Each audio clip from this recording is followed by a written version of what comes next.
My name is Staff Sergeant Cole Whitfield. I'm 38 years old, and I've worn this uniform for almost 15 years. I've deployed overseas 4 times. Every single time I stepped onto that plane, I told myself the same thing. Whatever happened over there, I had a wife and 2 kids waiting for me back home, in a quiet neighborhood outside Fort Campbell, and that made every sacrifice worth it. My wife's name is Danielle. We'd been married 11 years. Our kids, Emma and Jack, were 7 and 5. We owned a modest 3-bedroom house on a street full of other military families, the kind of neighborhood where everyone waves and nobody locks their doors during the day. My last deployment schedule shifted unexpectedly, and I came home 3 weeks early. I didn't call ahead. I wanted the surprise. Walking through that front door, seeing my kids' faces, holding Danielle again after 9 months apart. It was everything I imagined. Danielle cried into my shoulder in the doorway. The kids screamed and tackled my legs. Neighbors came out onto their porches to wave. A few walked over to shake my hand and thank me for my service. For the first few days, I genuinely believed I was the luckiest man in that entire neighborhood. Then small things started snagging on my attention, the way a loose thread catches on a nail without you noticing right away. Our neighbor Gary, a friendly guy who usually talked my ear off about lawn equipment, went quiet and stiff whenever I brought up the deployment, glancing toward our house like he was checking whether Danielle was in earshot. At a block barbecue that first weekend, another neighbor, a little too many beers in, said something to Danielle about all those evenings together being nice, then caught himself and awkwardly pivoted into a comment about the weather. Nobody laughed. Everybody moved on fast. Our dog, Duke, a mellow old lab who never barked at anyone, started growling low in his throat every single time a man named Ryan Doss walked past our house from across the street.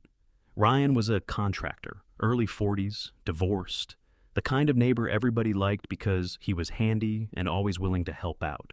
My own son mentioned, completely without weight behind it, that Mr. Ryan used to come over a lot to help Mommy fix things while I was gone. The garbage disposal, a leaky faucet, the fence gate that never latched right. At first I appreciated it. That's what good neighbors do for military families, I told myself. I even planned to thank him myself. But the timeline started bothering me in a way I couldn't explain to myself, let alone anyone else. So instead of asking questions out loud, I decided to quietly find out what I was actually looking at. I started with our home security system, a doorbell camera, and a small system I'd installed myself 2 deployments back, all synced to a cloud account I still had access to. Scrolling back through 9 months of logs, I found the garage door had opened late at night, after 11, sometimes after midnight. Dozens of times during my deployment, far more than Danielle's stated late errands or the kids' late bedtimes would explain. Our smart sprinkler system, which I'd also installed and mostly forgotten about, had a motion-triggered override log I didn't even know existed until I dug into the app's settings. It showed repeated nighttime movement in the backyard, well after the kids' bedtime, on nights that lined up closely with the garage door activity. I checked our package delivery history next, out of curiosity more than suspicion at that point. Several deliveries, ones I hadn't ordered and Danielle hadn't mentioned, had been signed for by a name that wasn't hers, wasn't mine, and wasn't anyone in our household. The signature, when I zoomed in on the delivery app's photo, read R. Doss. At the next neighborhood barbecue, I noticed conversations stopping the moment I walked up to certain groups, an awkward beat of silence before someone changed the subject to grilling technique or the high school football schedule. I didn't say anything. I just kept watching. A retired Marine 2 houses down, a quiet older man named Harlan, who'd never said more than a few words to me in 3 years, pulled me aside one evening while I was taking out the trash. He told me, carefully, that something about the situation on our street had never sat right with him, though he wouldn't go further than that. He said only that I should trust my instincts and pay attention to what wasn't being said out loud. Around that same time, a string of car break-ins hit our street, enough that several neighbors pooled their doorbell and driveway camera footage into a shared file to help the local police identify a suspect vehicle. I offered to help organize the footage, which gave me a legitimate reason to review months of neighborhood security recordings I otherwise never would have seen. Buried in that footage, across multiple neighbors' cameras, was a pattern impossible to unsee once I noticed it. Ryan Doss's truck, parked on our street or in our driveway, at hours far outside anything reasonable for home repairs, repeated over and over across nearly the entire length of my deployment. I built a spreadsheet after that, something I never thought I'd find myself doing about my own marriage. I cross-referenced my deployment dates against the garage door logs, the sprinkler motion data, the delivery signatures, the neighborhood camera footage, our home Wi-Fi connection history, which showed an unfamiliar device connecting regularly during the same overnight windows. School pickup records showing Ryan's truck at pickup line more than once when Danielle said she'd handled it herself, and even our grocery and utility records, which showed spending patterns that shifted noticeably whenever I was overseas. Every piece connected to the one before it. By the time I finished, I had almost a full year mapped out in more detail than I'd ever mapped an actual military operation. What made it harder to sit with wasn't just the evidence. It was watching Danielle the entire time I was gathering it. She made my coffee every morning exactly the way I liked it. She organized a fundraiser for a local veterans support group that spring. She posted a tribute to me on social media for Memorial Day, calling me her hero, her rock, the man who held their family together. She hugged me every night like she meant it completely.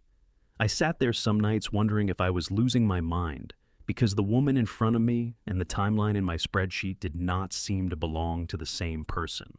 I came to understand slowly that this hadn't started as some calculated affair. It had grown out of loneliness, deployment after deployment, a husband gone for months at a time, a neighbor who was simply there, helpful and present in a way I physically couldn't be from 6,000 miles away. But understanding how it started didn't change what it had become, a deliberate, maintained deception, built on lies she chose to keep telling me. Deployment after deployment, year after year, even as she stood in front of cameras calling herself a proud military wife. I never confronted her in anger. I never confronted Ryan at all. Instead, I quietly consulted a family law attorney who specialized in military divorce cases, a woman named Colonel-turned-civilian attorney Patricia Reyes, who understood exactly how to protect a service member's interests and, more importantly, his children's. I secured our finances, made sure my military benefits and custody standing were properly documented, and organized every piece of evidence into a single chronological file before I said a word to anyone. The moment came at a family gathering, a 4th of July cookout that both our family and, unexpectedly, Ryan's ex-wife and teenage daughter happened to attend, since our neighborhood treated these things as a shared community event. I didn't plan the audience, but once everyone was there, I understood it was exactly the setting the truth needed. I didn't shout. I asked Danielle and Ryan to step into the garage with me, calmly, and I laid out the folder on my workbench.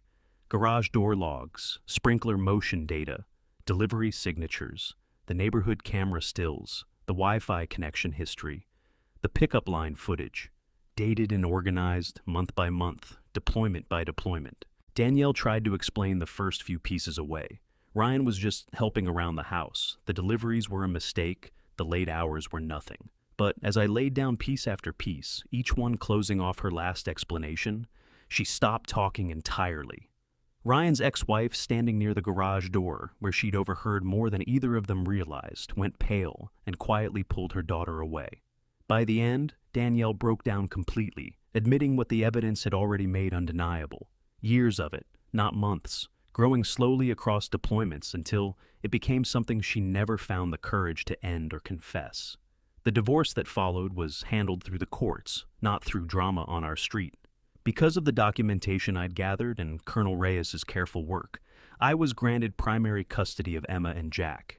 Danielle kept visitation rights, but the life she'd built her public image around, devoted military wife, veteran advocate, unraveled fast. Once neighbors who'd stayed quiet for years finally started talking openly. I kept serving. I still put this uniform on every morning, still believe in every reason I ever deployed. But I've learned something over the past year that no training exercise ever prepared me for. The hardest battle of my life wasn't fought overseas, under fire, thousands of miles from home. It was fought quietly, patiently, inside my own house, piece by piece, log by log, until the truth had nowhere left to hide. I don't regret a single deployment. I regret trusting a timeline I never thought to check. My kids are safe. They're mine. And every morning I make them breakfast in the same kitchen where I once found out my marriage had been a lie for years. That kitchen belongs to us now, cleanly, honestly, and that's enough. If you were in my position, would you have confronted her the moment those first small details felt off? Or would you have built the full case first, the way I did? Let me know in the comments. And if this story kept you hooked until the very end, hit like and subscribe for more.